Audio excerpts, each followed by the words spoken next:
Hey HFCH, Jacob Allen, class of 2025, and I'm here at the site. Let's take a look inside and see what's going on new today.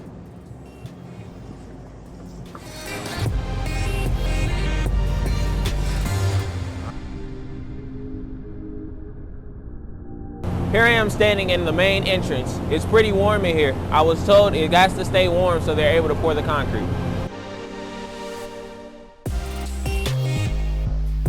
I'm still here on the first floor, and as you can see, they started the interior framing.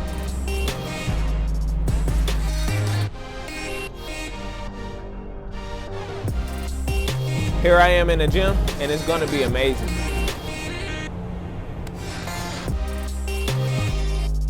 This has been Jacob Allen, class of 2025, this week at the site. We'll see you next week.